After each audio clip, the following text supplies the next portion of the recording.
Try, पहला question देखिए,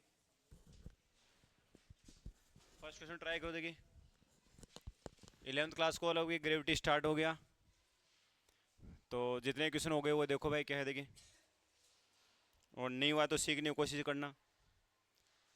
first वाला जो क्वेश्चन है वो आपका क्या है यहाँ पे,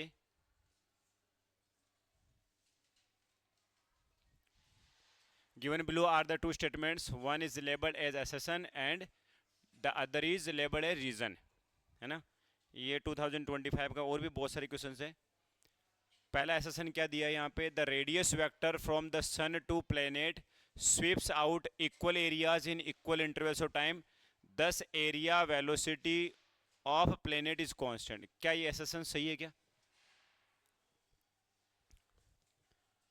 अगर हम प्लेनेटरी मोशन की बात करें तो प्लेनेटरी मोशन में यहाँ पे सन होता है और वो जो आपके प्लेनेट्स होते हैं वो सन के अराउंड इलिप्टिकल पाथ में,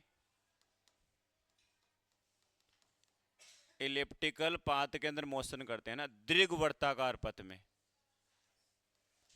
दीर्घवृत्ताकार पथ में जितने भी आपके उपग्रह हैं, जितने भी ग्रह हैं, वो सारे के सारे आपके सन के चारों तरफ क्या करते हैं, रिवोल्यूशन करते हैं, सर्कल में नहीं करते ना। कैसे करते हैं?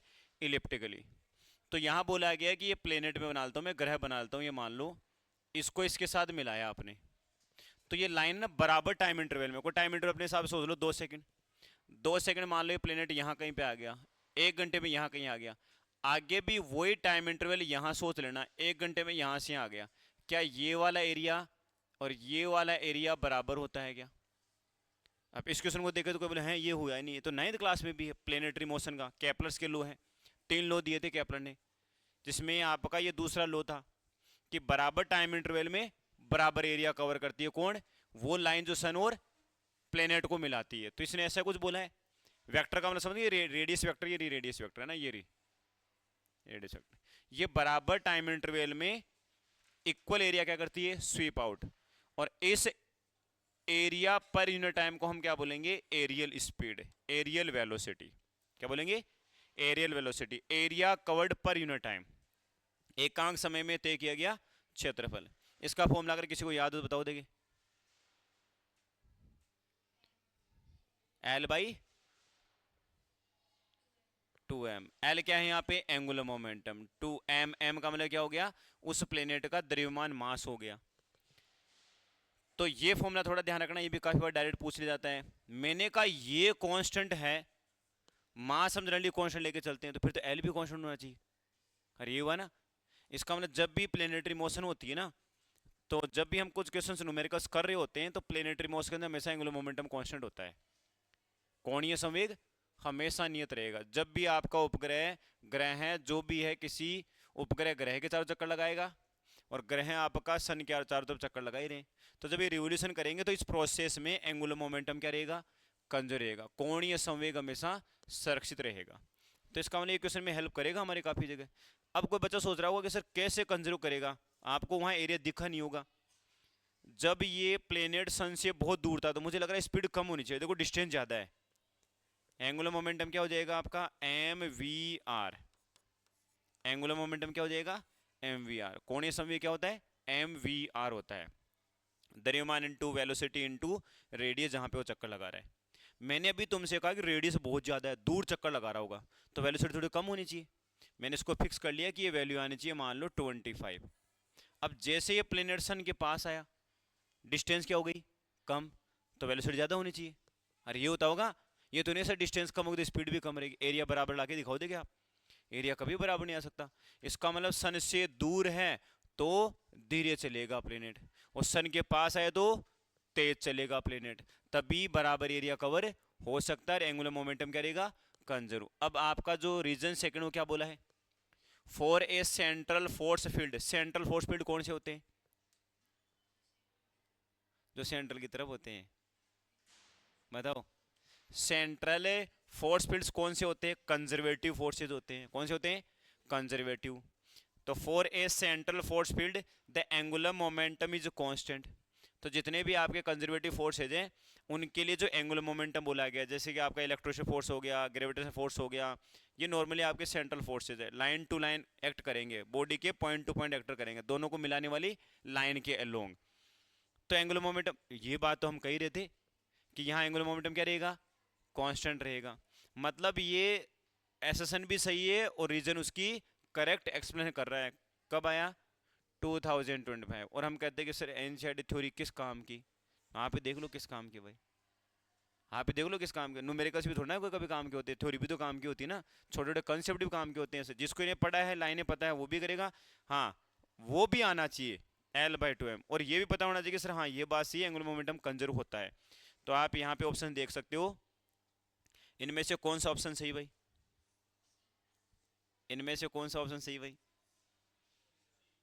कौन सा, सी, बोथ एसेस and reason are correct and reason is correct explanation of A. समझ गए मैं सर नीचे क्यों कहते हैं ना, सीधा आंसर इधर इधर नजर जाती होगी सबसे पहले। तो अभी हमने ये कहा कि ये दोनों जो आपका एसेसन है वो रीजन का सही एक्सप्लेनेशन कर रहा है, ठीक है। क्वेश्चन नंबर सेकंड क्या है, देखो, at what distance above and below the surface of earth a body will have the same weight. Earth के सरफेस से कितनी हाइट पे जाओ, अर्थ के सरफेस से कितनी डेप्थ पे जाओ, दोनों जगह आपका वेट सेम रहे, दोनों जगह आपका वेट सेम रहे, कितनी हाइट पे जाना पड़ेगा वो हाइट निकालनी है आपको। तो एग्जैक्ट एक ही हाइट निकालना है, कितनी हाइट पे जाए वो नहीं है, ये क्वेश्चन है कितनी हाइट और डेप्थ, मतलब वो बराबर होनी चाहिए। तो मतलब मैं अगर 5 मीटर ऊपर गया तो 5 मीटर नीचे जाऊँ तो बराबर आना चाहिए वेट। कैसे करें इस क्वेश्चन को, कैसे करें बताओ। वेट बराबर तब होगा जब जी बराबर हो, वेट होता है आपका mg। और एक सीधा सा कंसेप्ट होता है, हम किसी हाइट के ऊपर जाते हैं ना, ये h हाइट है, नीचे ये आपका अर्थ की रेडियस है, इस हाइट पे जाओगे तो g की वैल्यू घटेगी। 9th क्लास के हिसाब से अगर आपने ऐसे ड्यू टू ग्रेविटी का फॉर्मूला पढ़ा होगा तो g प्लेनेट का मास डिवाइड में प्लेनेट की रेडियस का स्क्वायर, उसकी त्रिज्या का स्क्वायर, अगर किसी को याद हो तो थोड़ा सा, gm/r²। किसी भी प्लेनेट के सरफेस पे, किसी भी ग्रह की सतह पर गुरुत्वीय त्वरण एक्सीलरेशन ड्यू टू ग्रेविटी का फॉर्मूला होता है gm/r², जहां g आपका यूनिवर्सल ग्रेविटी कांस्टेंट है, m यहाँ पे इसका मास और r इसकी रेडियस है। इसका मतलब g की वैल्यू इस पार्टिकल पे डिपेंड नहीं करेगी। किसी को लगे सर आपके ऊपर जी अलग लगे, मेरे ऊपर लगे, उस पर लगे, क्योंकि मेरा मास आपका मास अलग है, नहीं, जी की वैल्यू हमेशा प्लेनेट के ऊपर डिपेंड करेगी, पूरी पूरी देख लो आप। तो अब जैसे आप हाइट पे जाओगे ना जमीन से ऊपर, अब तक हम 10, 20, 100, 200 मीटर तक गए थे, इसलिए जी की वैल्यू आप 9.8 रख रहे थे। अब जी की वैल्यू बदलेगी भाई। तो ये कुछ फॉर्मूले हैं या जिनको हम डेराइव करते हैं, जैसे आप किसी हाइट पे जाओगे तो जी की वैल्यू देखना, मास तो वो का वही है, क्या मैं यहाँ पे r+h का होल स्क्वायर लिख दूं क्या, पहले डिस्टेंस थी r, पहले आप यहाँ सरफेस पे थे, अब कहाँ पहुंच गई h पे, तो टोटल डिस्टेंस कितनी हो गई r+h, तो मैं सही ले सकता हूँ। लेकिन इसको मुझे g के टर्म में लाना है, जी के टर्म में बोले तो सरफेस का कितना गुना कम हो गया। तो मैंने सोचा क्यों ने नीचे से r को कॉमन लिया, जैसे r कॉमन आएगा तो कितना हो जाएगा r², यहाँ कितना हो जाएगा r+h का होल स्क्वायर। क्या मैं इसको g डिवाइड में 1+h/r का होल स्क्वायर बोल सकता हूं क्या। तो g डैश की वैल्यू अर्थ के सरफेस से ऊपर जाने पे घटती है, दिख रहा होगा फॉर्मूला सीधा सीधा, है ना। नीचे h बढ़ेगा तो g डैश की वैल्यू g की तुलना में g/2, g/3, g/4, g/6, d/10, g/9 होती जाएगी ना। ऐसे डेप्थ के लिए भी होता है, ऐसे आप गहराई में जाओगे ना अर्थ के नीचे, तब भी g की वैल्यू डिक्रीज होगी भाई। मान लो कितना गहराई पे गया, वही h गहराई पे, वहां भी h लिखा दो, यहाँ भी h लिखूंगा, क्योंकि क्वेश्चन मेरे से यही पूछा जा रहा है। आप चाहो तो डी लिख सकते हो, लेकिन क्वेश्चन में डी और h क्या है, सेम। वो करेगी एट वो distance above and below the surface of earth a body have same weight. इसके लिए फॉर्मूला होता है g dash equals to g1 - d/r, मतलब h/r। क्लियर है। और मेरे क्वेश्चन में यही कि वेट बराबर होगा तो ये दोनों जी बराबर होनी चाहिए। अरे ये हुआ ना, दोनों को बराबर करो आप। तो मेरे को अकॉर्डिंग टू क्वेश्चन मेरा वेट अगर बराबर होगा तो ये तभी पॉसिबल है जितने एक्शन ड्यू टू ग्रेविटी की वैल्यू हाइट पे है उतनी डेप्थ पे होनी चाहिए। तो मैंने यहाँ पे जी डेस डेप्थ बराबर होना चाहिए जी हाइट, ये डेस लगा दिया। डेप्थ के ऊपर तो आया sir ji 1 minus H by capital are, और हाइट पे कितना आया जी 1 प्लस एच बाई आर का होल स्क्वायर। जी से जी को कैंसिल किया मैंने, क्लियर है। अब बताओ क्या आ रहा है, देखिए इसको मैं उधर की तरफ ले गया, 1 माइनस एच बाई आर का 1 प्लस एच बाई आर का होल स्क्वायर इक्वल टू कितना बचा भाई 1। क्लियर है क्या, क्लियर यहां तक। अब इसको सोल्व करो भाई, क्या करोगे देखिए, क्या मैं एच बाई कैपिटल आर को एक्स पुट कर लूं क्या। अब कोई सोच रहे से ऐसा क्यों कर रहे हो आप ना भाई, आप समझना क्यों कर रहा हूँ, क्योंकि मुझे पता है एच बाई आर को एक नंबर है। तो एक बार देखते क्या होता है, 1 माइनस एक्स 1 प्लस एक्स का होल स्क्वायर। गलती हो तो वहीं पकड़ लेना भाई, 1 को 1 से मल्टीप्लाई किया, 1 को x से मल्टीप्लाई किया, पहले स्क्वायर करना भाई, पहले स्क्वायर बाकी है आपका ना, मैंने पहले स्क्वायर नहीं किया अभी। 1 माइनस एक्स स्क्वायर करोगे तो कितना आएगा 1 plus x square plus 2x equal to कितना हो गया 1 हो गया। इसलिए क्वेश्चन को उठाया क्योंकि आंसर आया नहीं, कुछ बच्चे कर भी रहे होंगे, पता नहीं कैसे करना है। क्रॉस इसको मल्टीप्लाई कर लो फटाफट, देखिए 1 को 1 से किया, पहले 1 से कराऊँ तो 1 पे पूरा का पूरा ऐसे कैसे लिख दूँ क्या, है ना, ये हो गया। अब x से करो फटाफट, देखिए माइनस एक्स माइनस का एक्स क्यूब, और कितना हो जाएगा, कितना हो गया माइनस का 2x स्क्वायर। क्लियर यहाँ तक, और इक्वल टू कितना आ गया 1 आ गया। अब देखो कोई टर्म कट रही है तो भाई देखिए यहाँ से 1 से 1 कैंसिल हुआ, 1 से 1 कैंसिल होने में कितना आ गया, ये इधर आ गया आपका एक्स क्यूब माइनस का, इधर कितना हो गया ये माइनस का एक्स स्क्वायर, और ये कितना हो गया प्लस का एक्स इक्वल टू 0। मतलब आपके पास ये इक्वेशन बनी किसमें, किसमें बनी 3 पावर के अंदर बन गई। 3 पावर के बनने के मतलब इसके मतलब इस एक्स की वैल्यू कैलकुलेट करनी है, आपको क्या करनी है एक्स की वैल्यू कैलकुलेट करनी है। तो यहाँ देखो क्या आ रहा है, क्या मैं एक्स को कॉमन ले लूँ, एक काम तो ये कर ही सकता हूँ ना, एक्स को कॉमन लिया तो एक तो आ रहा है मेरे पास 1 माइनस एक्स और ये हो जाएगा माइनस का एक्स स्क्वायर इक्वल टू 0। सही है ना, कहीं गड़बड़ तो नहीं है, देख लेना एक बार, सही है। एक्स की वैल्यू एक तो आ रही है 0, बिल्कुल सही बात है, यहीं पे हो यहीं पे रहो, डेप्थ में भी हुए तो ऐसा थोड़ा ना होता है। इसका मतलब एक तो एक्स बराबर 0 पे जे की वैल्यू बराबर ही रहेगी, वो तो उतनी रहेगी। एक सॉल्यूशन यहाँ से मिलेगा अब आपको, कितना, इसको मैं ऐसे भी लिख सकता हूँ एक्स स्क्वायर प्लस का एक्स माइनस का इक्वल टू 0। सही है क्या, इसको सोल्व कर लो, टुकड़े हो रहे तो अच्छी बात है, नहीं हो तो आप श्रीधराचार्य फॉर्मूला लगा दो भाई, माइनस का x plus minus b square minus का 4a इंटू सी डिवाइड में 2 इंटू 1। सही है यहाँ तक।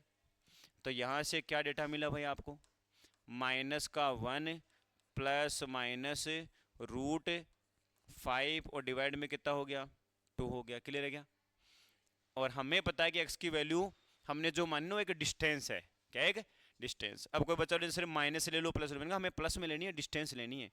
तो मैंने कहा जैसे आपने यहाँ पे वैल्यू प्लस में पुट करी कितना आ गया भाई x equals to √5 minus 1/2। x क्या था h/r था, बोलो क्लियर क्या। तो हमारे पास आंसर आया √5 माइनस 1/2। तो h की वैल्यू कितनी हो गई, यही आपका आंसर है भाई, √5 माइनस 1/2 इंटू r, और यही आंसर जेएमएस ने माना था भाई।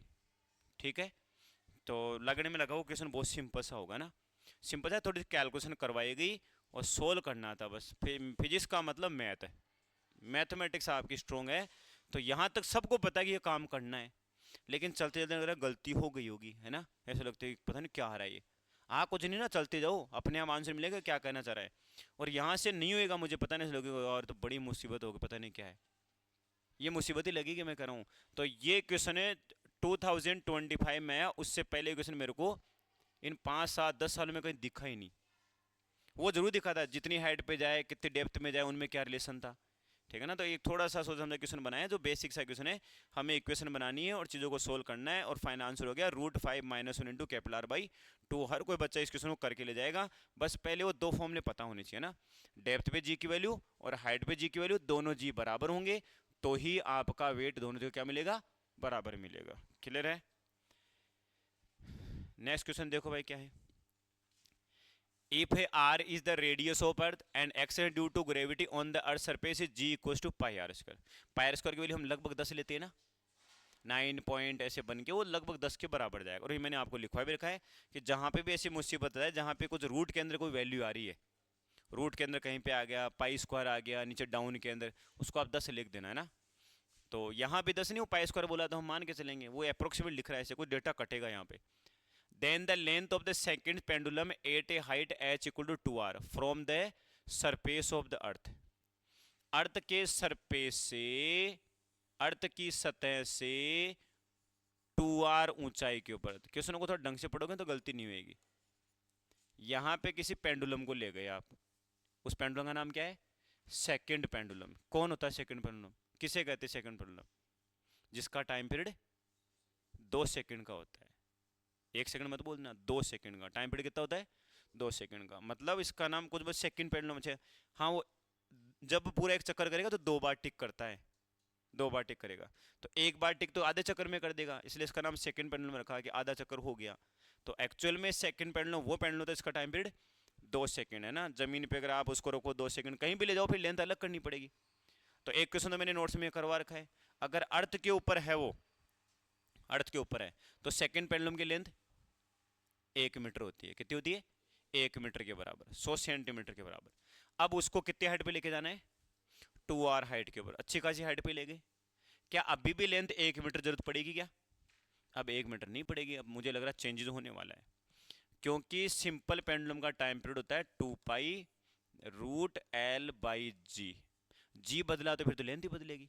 तो हम थोड़ा सा मतलब फिल्टर कर सकते हैं ऑप्शन को, ऊपर जाने पे जी की वैल्यू घटेगी तो लेंथ भी घटेगी, घट के देगा। वो इतना पागल थोड़ा ना जो तुम लोग को बढ़ा के देगा है, इतना तो वो भी लॉजिक लगाता है कि सारे ऑप्शन आपको घटे हुए देगा। 2/9, 1/9, 4/9, 8/9 ऐसे दे रहा है ना, 9 के टुकड़ों में दे रहा है, देख लो।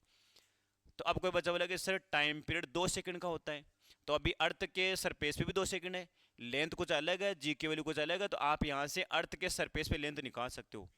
कहीं बोले कि आपके पास एक सेकंड पेंडुलम है, बताओ वो जमीन के ऊपर आपने उसको रख रखा है, यहाँ पे पकड़ रखा है, उसकी लेंथ कितनी, यहाँ 2 सेकंड का लेना, यहाँ पाई स्क्वायर का लेना, लेंथ आप चेक करके देखो लगभग आपकी 1 मीटर या 100 सेंटीमीटर बराबर आ रही है। लेकिन अब मेरे से पूछा है कहाँ पे, किसी हाइट के ऊपर, तो लेंथ भी बदली होगी क्योंकि आपका जी भी बदला होगा। इसको जिसने कर लिया वो अब तक आ भी गया होगा आंसर। जी डेस की वैल्यू कितनी हाइट के ऊपर, 2r हाइट के। अभी भी मैंने फॉर्मूला लिखा कितना, 1 + h/r का होल स्क्वायर। h की जगह कितना पुट करोगे, 2r, r से r क्या हो जाएगा, कैंसिल, 2 + 1 3, 3 का स्क्वायर 9। इसका मतलब 8h = 2r पे आपका एक्शन ड्यू टू ग्रेविटी कितना हो गया, g/9।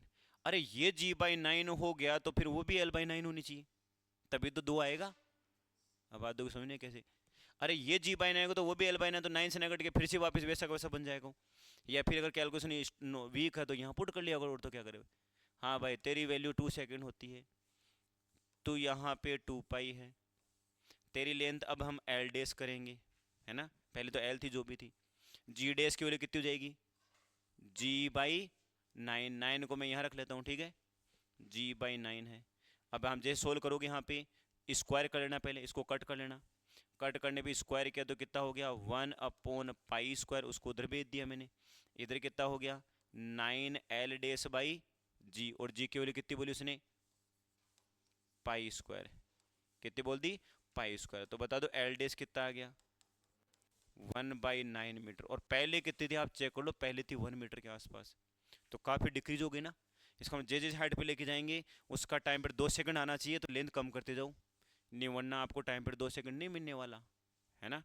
तो ये 2024 का था और बेसिक सा क्वेश्चन है बस, लेकिन पता होना चाहिए सेकंड पेंडुलम किससे कहते हैं। नेक्स्ट क्वेश्चन देखो भाई, 2023 का है। ये रैंडमली उठा के लाया था, पहले तो प्रोबेबिलिटी मेरी 25 और 24 की रहेगी। फिर भी थोड़े अच्छे क्वेश्चन थे। Assume that the earth is a solid sphere of uniform density. मान लो कि पृथ्वी जो है ना वो एक ठोस गोला है और उसका घनत्व सब जगह क्या है, एक समान है ना, यूनिफॉर्म डेंसिटी की है। And a tunnel is dug along its diameter throughout the earth. एक सुरंग खोदी जाती है इसके डायमीटर, इसके व्यास के सापेक्ष, ऐसे ऐसे खोद दो, ऐसे खोद दो, ऐसे खोद दो, कहीं पे भी है ना ये डायमीटर। ये क्वेश्चन आपके मॉडल में भी है और नॉर्मली मैंने हर केस में थोड़ा बहुत करवा रखा है। और अब इसको देखो 2023 में पूछा गया, चेक करना है किससे मिक्स मिलता जुलता क्वेश्चन है ये। एक टनल खोद दी भाई आर पार ऐसे ना, through out the earth. It is found that when A particle is release in this tunnel. इस टनल के अंदर आपने एक पार्टिकल को रिलीज कर दिया, छोड़ दिया ना, इस टनल के अंदर से गिरा दिया। It executes a simple harmonic motion. ये सिंपल हार्मोनिक मोशन करती है, सरल आवर्त गति। सरल आवर्त किसे कहते हैं, बॉडी है ना अपनी माध्य स्थिति के इर्द गिर्द मेन पोजिशन के टू एंड फ्रो मोशन करेगी, लेकिन एक रिस्टोरिंग फोर्स के अंडर में, जैसे स्प्रिंग में होता है। वो स्प्रिंग जैसे खींचेगी वापस को खींचेगी, उधर जाएगा फिर वापस खींचेगा, तभी एसएचएम होता है। ऑसिलेशन, एसएचएम, इन दोनों में एक सिंपल सी ऑसिलेशन तो आप कहीं भी हो सकते हो, रिस्टोरिंग फोर्स लगे या नहीं लगे, लेकिन एसएचएम आपका मेन पोजिशन के टू एंड फ्रो मोशन करेगा। इसमें कंडीशन होती है कि मेन पोजिशन के टू एंड फ्रो इर्द गिर्द तो तुझे जाना ही जाना है, लेकिन तेरे पास एक ऐसा फोर्स होना जो तेरे को हमेशा मेन पोजिशन तक खींचे, हमेशा माध्य स्थिति तक खींचे तेरे को हमेशा, ये कंडीशन होनी चाहिए। आपको पता है यहाँ कौन सी मेन पोजिशन आ गई, यहाँ कौन खींचेगा, मतलब यूं जाएगा फिर आएगा, यूं जाएगा फिर आएगा, यूं जाएगा फिर आएगा, ऐसा कौन है देगा, आप चेक करना एक बार है ना। The mass of the particle is 100 ग्राम, उसका मास कितना है 100 ग्राम है। The time period of the motion of the particle will be, ये कुछ ऑप्शंस दिए हुए हैं। इस क्वेश्चन को मैं होता तो सोल्व करता ही नहीं, सीधी सी बात है, क्योंकि 3-4 क्वेश्चन है ना मैंने डायरेक्ट लिखवा रखे हैं। कौन कौन से वाले पहले मैं रिपीट करवा दो, याद दिलाता हूँ। अर्थ है, अर्थ के बिल्कुल पास में कोई प्लेनेट चक्कर लगा रहा है, बिल्कुल नियर बाय, बिल्कुल नियर बाय। उसका टाइम पीरियड भी कितना, 84 मिनट के आसपास है ना, यही था ना, ठीक है। और भी कोई केस होगा, देखो बताओ, देखो हाँ 84 मिनट मैंने बताया। वेटलेसनेस, और बताओ, देखिए 84 क्या, पेंडुलम का, हाँ सही बोल रहे, कौन सा था, अच्छा इधर से बोल रही है क्या, हाँ हाईएस्ट लंबाई का ना, हाईएस्ट से हाईएस्ट लेंथ का आपको एक पेंडुलम बनाना है, उसका मैक्सिमम टाइम पीरियड ऑसिलेशन का जो होगा वो यही होता है। जितनी लंबाई का तुम्हें उससे बड़ी लंबाई का हम बना ही नहीं सकते, है ना। अर्थ के ऊपर आप कहीं बना रहे हो मैक्सिमम से मैक्सिमम, तो ये हो गया। और तीसरा क्वेश्चन ये है आपका इसका आंसर भी ये आएगा सेम, इसका आंसर भी आएगा, और वहाँ आप चेक कर लो कितना होगा, 84 मिनट लगभग किसके बराबर होता है, ठीक है। अब इसको करना है कैसे, वो देखो। जैसे इस मास को यहाँ गिराया आपने और ग्रेविटी अपने अंदर उसको खींचेगी, है ना, खींचे खींचे खींचेगी, यहाँ पे जो जी की वैल्यू होती है एक्स इंटू टू, वो कितना होता है 0 सेंटर पे। फिर जैसे लगेगा फिर से ग्रेविटी इधर की तरफ, बोला सर सेंटर की तरफ क्यों दे रहे हो आप, तो 12th क्लास वाले बच्चों को जैसे मिस्टेक करनी नहीं कि ये क्या चीज़ है। यहाँ पे भी मैं जो एक्स इंटू टू ग्रेविटी लिखवा रहा हूँ ना, इसी का एक दूसरा नाम हम रखते थे intensity of gravitation, gravity field intensity, gravitational field intensity, वो इसी के बराबर होता था। और उसका फॉर्मूला अगर तुम्हें पता हो, ठोस गोला, खोखला गोला, सॉलिड स्पेयर, होलो स्पेयर, अगर याद हो तो अभी 12th क्लास में आप ताज़ा ताज़ा करके आए हो कि आपके पास में एक सॉलिड स्पेयर वो यूनिफॉर्मली चार्ज है, यूनिफॉर्म अंदर से पूरा चार्ज है, तो उसका इलेक्ट्रिक फील्ड अंदर रहता था k q small r by capital R cube, k q small are divide में कैपिटल आर क्यूब। जैसे जैसे डिस्टेंस बढ़ती थी वैसे वैसे आपका इलेक्ट्रिक बढ़ते बढ़ते बढ़ते सरफेस पे मैक्सिमम होता है। वैसे यहाँ कुछ भी है, जी की वैल्यू जैसे ऊपर जाओगे बढ़ती जाएगी, इसका फॉर्मूला हो जाएगा माइनस का G capital M small are divide में आर क्यूब। ये मैंने लिखा, मुझे लग रहा है समझ में आ गया होगा। और 11th क्लास वाले भी ये फॉर्मूला थोड़ा नॉर्मल ध्यान रखना, इसको डेराइव भी करेंगे हम कि सर कहाँ से आता है कैसे आता है, थोड़ी सी मैथ लगाएंगे और तो क्या है। बाकी नॉर्मल ध्यान रखना कि कोई भी आपका सॉलिड स्पेयर टाइम में कोई ऑब्जेक्ट है तो उसकी जो ग्रेविटेशनल फील्ड इंटेंसिटी, किस इंटेंसिटी वो खींचेगा बॉडीज को अपने अंदर की तरफ, उसका फॉर्मूला ये होता है, ठीक है, ये इंटेंसिटी आपकी। इंटेंसिटी का मतलब जी हो गया, जी का मतलब एक्शन ड्यू टू ग्रेविटी हो गई, तो मैं जी लिख सकता हूँ, इसको एक्सेलेशन लिख सकता हूँ। मेरा दिमाग एक्सेलेशन नहीं पड़ता है इसको, हम उसको इंटेंसिटी मानने की कोशिश करेंगे, लेकिन मैंने बार बार कर रखा था जब आपने फॉर्मूले बनाए थे, हमने कहा था कि ये एक्शन ड्यू सॉरी ग्रेविटेशन की फील्ड इंटेंसिटी है, इसी को हम एक्शन ड्यू टू ग्रेविटी बोलते हैं, और एक्शन ड्यू टू ग्रेविटी में एक्सेलेशन नहीं हुआ ना, तो मैं इसको ए मान लूँ कैसे ही, तो ए इक्वल टू माइनस का G capital M into small are divide में आर क्यूब। अब कुछ ऐसा नजर आ रहा है कि acceleration is directly proportional to minus R, acceleration is directly proportional to minus R, और ये एसएचएम की कंडीशन होती है, एक्सेलेशन हमेशा डिस्प्लेसमेंट की डायरेक्ट प्रोपोर्शनल होता था और माइनस एक्स के। जब भी त्वरण का मान दिए गए विस्थापन के डायरेक्ट प्रोपोर्शनल होता है और उसके अपोजिट डायरेक्शन में होता है, जैसे मैंने स्प्रिंग की बात करता हूँ, ये नहीं समझ आता भी समझ में आ जाएगा। स्प्रिंग को आप खींचते थे और स्प्रिंग को खींच के आप छोड़ देते थे, जैसे स्प्रिंग खींचोगे हमेशा एक्सेलेशन किधर की तरफ होता था, सेंटर की तरफ। स्प्रिंग कंप्रेस होती तो भी एक्सेलेशन किधर होगा, सेंटर की तरफ, मतलब हमेशा वो सेंटर की तरफ खींच के लाएगा। बोला है तुमने एक्स इधर दिया तो मैं एक्सेलेशन इधर की तरफ लगाऊंगा, मैं कंप्रेस होऊंगा तो एक्सेलेशन हमेशा सेंटर की तरफ होगा, तो वो ये आर का मतलब वो डिस्प्लेसमेंट ही है, मतलब यहां से आर डिस्टेंस मान लो ऐसे, आर डिस्टेंस भी। तो मेरे तो ये चीज समझ में आ गई कि यहाँ पे ए माइनस आर के डायरेक्ट प्रोपोर्शनल है, तो क्वेश्चन भी फिल्टर हो गया होगा, समझ में आ गया हो क्या है। एसएचएम के लिए ये पढ़ा है कि सबने माइनस का ओमेगा स्क्वायर इंटू वाई, याद है ना, एक्सेलेशन जब होता था एसएचएम के अंदर तो क्या लिखते थे, माइनस का ओमेगा स्क्वायर इंटू आर। ये क्यों समझा रहे, क्वेश्चन तो हो गया था, पहले ही हो गया था, ये तो 10 सेकंड में हो गया था, क्योंकि डेटा डायरेक्ट अपने मॉडल के अंदर पड़ा हुआ है कि जब भी ऐसा आएगा तो टाइम पीरियड वही आएगा सेम जो यहाँ आएगा। ओमेगा स्क्वायर इंटू आर मैंने लिखा, तो मैंने कहा ये तो ओमेगा स्क्वायर हुआ, इसका मतलब एंगुलर फ्रीक्वेंसी।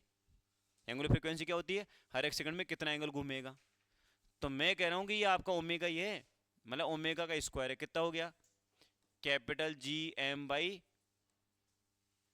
Are cube. अब ये ओमेगा स्क्वायर हो गया, तो ओमेगा क्या, पहले रूट लगा दो यहाँ पे, इस स्क्वायर को हटा दो, और ओमेगा इक्वल टू क्या होता है, 2 पाई बाई कैपिटल डी, कितना होता है 2 पाई बाई कैपिटल डी। उससे पहले वो फॉर्मूला याद करो जो तुमने इसका याद कर 84 मिनट। सर वहां पे कुछ आंसर आपने ऐसे लिखवाया था आर बाई जी, ऐसे कुछ आता था, मैंने कहा ये भी ऐसा कुछ आएगा, देखते एक बार। मैंने कहा यहाँ पे इसको स्क्वायर लिख दो और एक आर लिख दो, ऐसे लिख सकता हूँ अलग अलग करके। G M by R square क्या होता है, जी होता है ना, तो यहाँ पे आपने लिखा ओमेगा तो 2 पाई बाई टी होता है, 11th क्लास वाले भी जानते हैं ओमेगा और टी में क्या रिलेशन है, तो यहाँ पे मैंने लिखा जी बाई आर से है क्या, तो टी की वैल्यू देख लो मिल रही है कि आपको ऐसे कैसे, और इसमें वैल्यू पुट करके देख लो, अर्थ की जो रेडियस है 6400 किलोमीटर में कन्वर्ट कर लेना, जी की वैल्यू कितनी है 10 है, जैसे सोल्व करोगे 84 मिनट मतलब 1 घंटे 24 मिनट आपका टाइम पीरियड आ जाएगा। तो ये तो हो गया 1 मिनट के अंदर इसको सोल्व करना था, तब करना जब पहले किया होगा आपने ना, या इसके कंसेप्ट पता होंगे, पहले बार देखो तो डरावना से लगेगा पता नहीं क्या आ गया ना, और ये कर रखा आपने पहले से कि ऐसा कंसेप्ट मैंने पढ़ रखा है, तो आप फटाक से करोगे और चीज़ों को मैनेज करोगे, सर आंसर ही आएगा। और कुछ बच्चे तुक्का भी लगाते हैं, डेटा तो शायद ऐसे लग रहा है वही होता होगा जो पढ़ा था, है ना, ऐसे होते कुछ तो बिना सोचे देखा जाएगा होगा, तो देखा वाले में काम कभी नहीं करना है। अगर आपको लगा एग्जैक्ट कि मेरे को आता है तो सोल्व करो, बाकी ऐसे नहीं कि बहुत सारे डेटा के आंसर तुम्हें मिलते हुए मिले नजर आएंगे, हाँ ये क्वेश्चन मैंने कर रखा है, आंसर यही आता था, वहाँ पे भी यही आया था, डेटा चेंज हो सकते, ध्यान रखना। तो पिछले वाला क्वेश्चन किसका आया, एसएचएम का कॉम्बिनेशन आया ना, ग्रेविटी के साथ एसएचएम को कंबाइन किया गया और कुछ फॉर्मूलों को यूज, कुछ कंसेप्ट को यूज करवाया गया। यहाँ पे क्या है, a body of mass m लिख लेता हूँ, और तो क्या दिया ही नहीं है भाई, a body of mass small m, और वैसे ऑप्शन में है भी स्मॉल एम है ना, small m is taken from earth surface to height h equal to twice of radius of earth. English समझ में आई, पृथ्वी की सतह से कितनी ऊंचाई पे, उसकी रेडियस की, उसकी त्रिज्या की दुगनी ऊंचाई पे, बोलो क्लियर यहाँ तक, इतनी हाइट तक आप किसी मास एम को ऊपर लेके जा रहे हो, the increase in potential energy will be. अब इसको तो 11th क्लास का बच्चा कोई भी वो कर सकता है, क्योंकि मैंने कम से कम ग्रेविटी वाला उसके अंदर एनएलएम के अंदर, सॉरी वर्क पावर जी के अंदर फॉर्मूला तो लिखवाई देना, ग्रेविटी पोटेंशियल एनर्जी क्या होती है। अभी चैप्टर आपका ये स्टार्ट हुआ है, कुछ कुछ पोर्शन ये रह गए भी, लेकिन आप इसको अप्लाई कर सकते हो कि यहाँ पे पोटेंशियल एनर्जी कितनी थी और यहाँ पे कितनी, उन दोनों का क्या लेना है डिफरेंस, और वही तो होगा इंक्रीमेंट। जब बॉडी सरफेस से ऊपर जाएगी तो ऑब्वियस सी बात है कि भाई पोटेंशियल एनर्जी में इंक्रीमेंट होगा, और इनमें से कौन सा आंसर आएगा, एक डी ऑप्शन और डाल सकते हो, हो सकता है इन तीन में आंसर मिल जाए। मैं ऑप्शन पे लिख के ना, मैंने कहा जो आंसर आएगा देख लेंगे भाई। अब बताओ कैसे करोगे। सबसे पहले सरफेस पोटेंशियल जी, माइनस का जी, इसको अर्थ का मास कैपिटल एम मान लेते हैं और इस बॉडी का मास स्मॉल एम मान लेते हैं। तो फॉर्मूला क्या था, माइनस का जी m1m2/r। ये तो हो गई आपकी इनिशियल पोटेंशियल जी, है ना, प्रारंभिक स्थिति ऊर्जा। कौन सी ऊर्जा हो गई, प्रारंभिक स्थिति ऊर्जा। अब कहाँ पे ले गए आप, इस साइड पे। तो टोटल डिस्टेंस कितनी हो गई, 3r। तो बाद की पोटेंशियल हो जाएगी आपकी माइनस का G capital M small m और डिवाइड में 3r। हमेशा डिस्टेंस कहाँ से ली जाएगी, सेंटर से।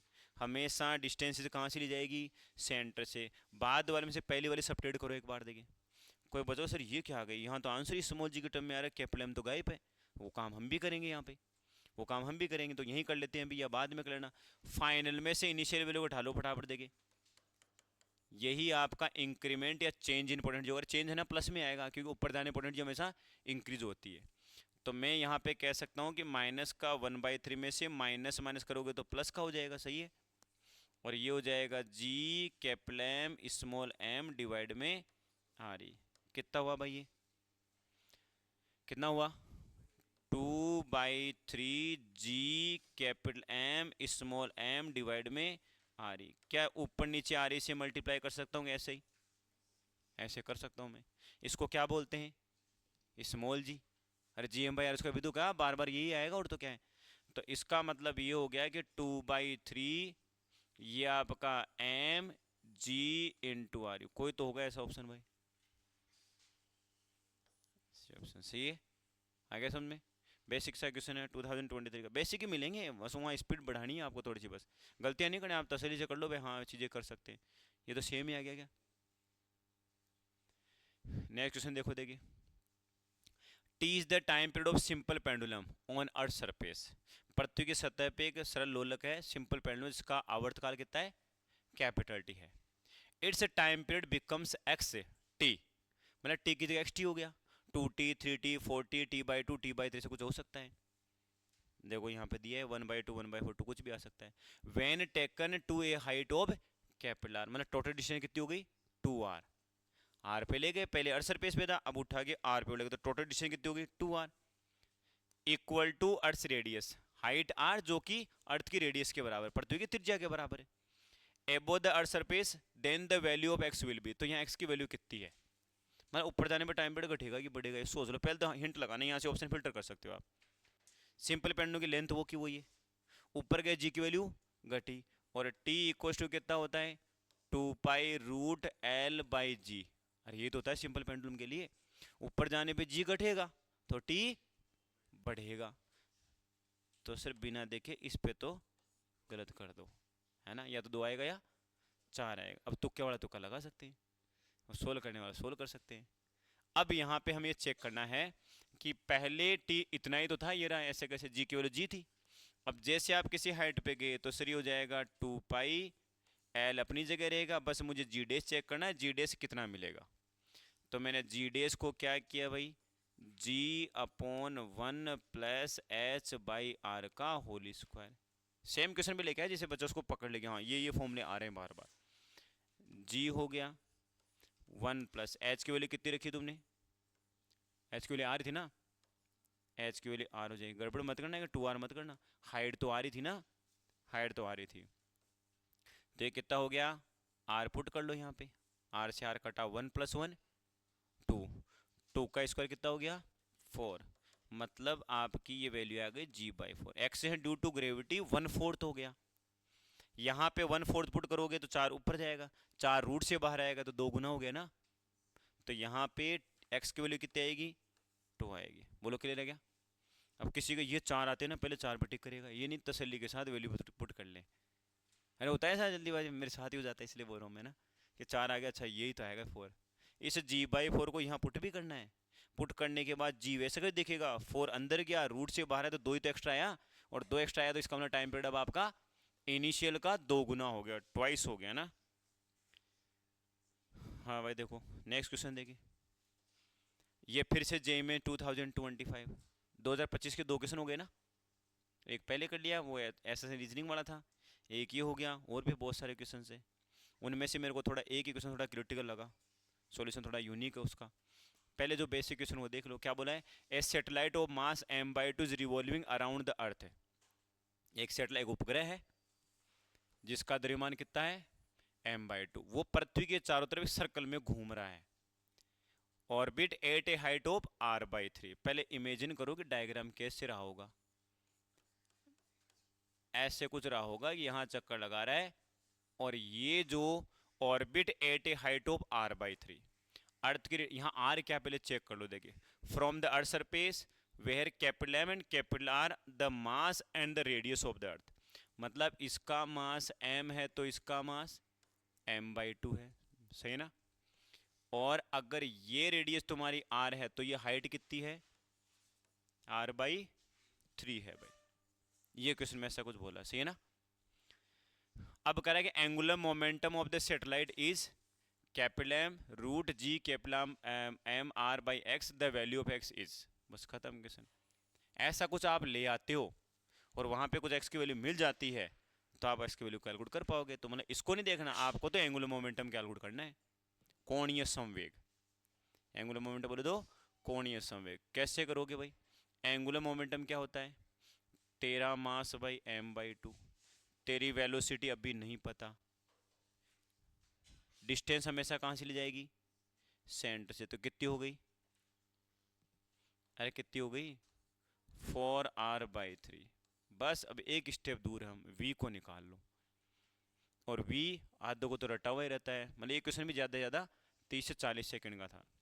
यहाँ से अगर हम सही से देखें, 2 को आप 2 से कट कर सकते हो, कितना आ गया भाई, 2r⁻3। बस मुझे v को फोकस करना है, और v के लिए अगर आपको पता हो, इसको बोलते हैं क्या, ऑर्बिटल वेलोसिटी, कक्षीय वेग। कक्षीय वेग के लिए बिल्कुल सिंपल सा कंसेप्ट है, जब ये बॉडी यहाँ v से घूम रही होगी तो इसके पास एक सेंटर की तरफ फोर्स लग रहा होगा, कौन, ग्रेविटेशन फोर्स, और वही क्या प्रोवाइड करवाएगा, आवश्यक अभिकेंद्रीय बल, अरे नेसेसरी फोर्स प्रोवाइड कराएगा ना। तो मतलब आप लिख सकते हो सर, इन दोनों के बीच लगने वाला ग्रेविटेशन फोर्स कितना हो जाएगा, G m1m2/r²। उसको किसके बराबर पुट करोगे, mv²/r। जैसे सोल्व करोगे आंसर आएगा क्या, G प्लेनेट का मास, ध्यान रखना प्लेनेट का मास, Gm/रेडियस है, Gm/रेडियस, गलती मत करना, Gm/रेडियस अपने आप ही आ जाएगा। m किसका, प्लेनेट का, जिसके साथ चक्कर लगा रहा है। फिर देखना ना कितना दिया है, हम जल्दीबाजी में ही गलतियां करते हैं। तो मैं यहाँ पुट कर लेता हूँ, v की वैल्यू कितनी आएगी, रूट g तो सब जगह सेम होता है, प्लेनेट का मास, अर्थ का मास m ही दिया है, m ही रखना है। डिस्टेंस कितनी है यहाँ से यहाँ तक की, 4r/3, यही थी ना, हाँ 4r/3, सही है। ये हो गया Gm/r। अब इसको सोल्व कर लो, आप देख क्या आता है, और वही आपका फाइनल आंसर है। करो भाई सोल्व, देख क्या आएगा, अरे सही ना, कंप्लीट है ना, ठीक है, वो डेटा आ गया। अब देखो ढंग से, पहले मैं इस आर को अंदर लेके जाता हूँ, अंदर जाते कितना हो जाएगा, r², एक आर से एक आर कट जाएगा, उस रूट Gmr को तो साइड में करो भाई, वो परेशान कर रहा था। इसको मैंने पहले साइड में कर दिया, root G capital M into capital R, ये वाला टर्म, ये एक m बाहर बेटा, उसको भी मैंने साइड में कर दिया, सही है। अब जो बचा डेटा उसको सोल्व करो आप, कौन कौन बचा हुआ ढंग से देखना, एक तो बाहर 2/3 है ना, इधर की तरफ क्या है, ये 3 ऊपर चला जाएगा, है ना, रूट के अंदर, और ये 4 नीचे बैठा रहेगा। बोलो सही लिखा ना मैंने, गलती नहीं करनी है ना। अब क्या लिखोगे हमें बताओ, सर 4 से 2 बाहर आके वो तो कट जाएगा, सही है क्या, और √3/3 को आप 1/√3 लिख सकते हो क्या, 1/√3 का मतलब अंदर जाके 3 बन जाएगा क्या, और ये अपना आंसर है। ऐसा कैसा डेटा मिल गया, देखो ये कैपिटल M है ना, और ये रूट Gm, इसको मैंने पूरा सोल्व करके इसके नीचे भेज दिया है, तो x की वैल्यू कितनी आएगी, 3 आएगी। क्वेश्चन टफ नहीं है, वो कैलकुलेशन करवाता है ना, जिसको हम आज तक पाल के बैठे अपने अंदर, यार कैलकुलेशन बहुत टफ होती है, मेरे से तो होता ही नहीं, क्यों करें, करना पड़ेगा, सीधी बात है। फिजिक्स का हमने थोड़ी 2 + 3 हाँ 5 होते हैं, करते जाओ, पेपर आगे बढ़िया सा, कैलकुलेशन करनी है बस सिंपल सा। आप बताओ इस क्वेश्चन में क्या कुछ बड़ा कंसेप्ट आ गया, था सीधा सा MVR, M दिया था, V सोल्व आता है, R भी दिया था, बस उस कैलकुलेशन को ऊपर नीचे करो, तुमसे मैथ सिखवा रहा है, करो, रूट के अंदर ले जाओ, रूट की वैल्यू को सोल्व करो, करके लाओ फटाफट, है ना। अब इसमें कैलकुलेट दे दो, ये मतलब ना इसमें भी कैलकुलेट लगानी पड़ेगी, कोई कैलकुलेशन थोड़ा ना करनी मल्टीप्लाई, ये एक्सप्रेशन के फॉर्म में कुछ वैल्यूज है, इस बार कैलकुलेट अलाउ हो गया तो इसका मतलब नहीं इसमें भी कैलकुलेट लगाने लग जाओ, है ना। इसमें कोई डेटा नहीं लाना कि 2000 पॉइंट को उसको मल्टीप्लाई, ये एक एक्सप्रेशन के फॉर्म में एक नॉर्मल कैलकुलेशन है जिसको सोल्व करके हैंडल करना था, और एक्स की वैल्यू यहाँ से 3 लानी थी, ठीक है। नेक्स्ट क्वेश्चन देखो भाई क्या है। Two planets A and B are orbiting a common star in circular orbits of radii R A and R B. आपके पास एक कॉमन स्टार है, एक तारा है भाई, और उसके चारों तरफ दो कॉन्सेंट्रिक सर्कल में, है ना, common star in a circular orbits of radii R A and R B. चक्कर लगाने, इसके रेडियस आर ए मान लो, इसकी आर बी मान लो, अभी नहीं पता आर ए बी ज़्यादा है कि आर ए ज़्यादा, आर बी ज़्यादा है तो ये आपका बी हो जाएगा, इसको ए मान लेते हैं, ये दो स्टार और हो गए ना, दो प्लेनेट हो गए सॉरी, है ना। तो ये बोला गया कि आर बी की वैल्यू साइड में लिख लो इधर, आर बी की वैल्यू 2 RA के बराबर, मतलब डबल रेडियस हो गई, उसमें चक्कर लगा रहा है। The planet B is 4√2 times more massive, भारी, द्रव्यमान ज्यादा है ना, किसका ज्यादा है, बी का, किसका ज्यादा है, बी का, तो यहां लिख दे क्या, M B equals to 4√2 MA, है ना, सही लिख रहे हैं ना, ए से भारी है, इतना गुना भारी है भाई। The ratio of L B by L A of the angular momentums L B of planet B to that of planet, मतलब कह रहा है कि बी का कोणीय संवेग और ए का कोणीय संवेग का अनुपात, देखो कितना सिंपल है, वही क्वेश्चन है ना सेम वहाँ पे, ये 25 में था, ये भी 25 में था, मतलब वो 25 में एक बार यूँ रफ्तार है, 25 वाले पेपर में जब देख रहा हूँ ना, तेरे भी ये दिया तो तेरे भी ये दूंगा, तेरे भी ये दूंगा, बस थोड़ा चेंज करके दूंगा। अभी आपने एंगुलर मोमेंटम ही किया था ना, देख लो अगली शिफ्ट में कहने फिर से एंगुलर मोमेंटम का, पेपर को बराबर करें तभी नॉर्मल में दिक्कत नहीं हो, नॉर्मल में दिक्कत नहीं हो, थोड़ा पेपर का लेवल बराबर रखा जाए। तो अब इस क्वेश्चन कैसे करना है, सेम होगा वही, आप क्या करोगे यहाँ पे L B by L A, L B का मतलब पहले एम बी लिख दो, इधर वी बी लिख दो, इधर आप आर बी लिख दो, यहाँ क्या लिखोगे, M A V A R A, बोलो क्लियर है क्या। अगर हम एम बी की बात करें तो इसको एक बार एम बी रखना, वी बी कितना हो जाएगा, अभी भी शिकायत है कितना, √G प्लेनेट डिवाइड में रेडियस, बी की रेडियस, और इनटू क्या है, आर बी। नीचे भी ऐसा कुछ आएगा ना, नीचे भी ऐसा कुछ आएगा, क्या आएगा, सिंपल से लिख दो MA√G प्लेनेट का मास और डिवाइड में ए की रेडियस, है ना, और यहाँ पे भी क्या आ जाएगा, आर ए। देखो ढंग से, ये वाले टर्म तो आपकी कट जाएगी, कटेगी रेशियो में, तो मतलब ये सीधा सीधा आ रहा है एम बी, ये नीचे रूट में है तो इधर रूट में लिख दूं क्या, पहले वैल्यू पुट मत किया करो, पहले इसी को सोल्व कर लिया करो, ये समझ में आ रहा है कैसे लिखा मैंने। अरे आर, अब मैं लिखा 2/√2, तो √2 तो लिखते हो, तो यहां से क्या हो जाएगा MA, और इधर कितना हो जाएगा √RA, और हमने डेटा पहले लिख के तैयार बैठे थे उधर, बस वैल्यू पुट करते जाओ। MB कितना है 4√2 MA, RB कितना है 2RA है, सही है ना, और नीचे वाले टर्म को तो ऐसे कैसे रहने देना, RA से RA कैंसिल हो जाएगा, MA से MA कैंसिल, √2 कितना होता है 2, तो रेशियो कितना आ गया भाई 8:1, क्लियर है, कितना हो गया 8:1। अब 8:1 हो गया तो मैं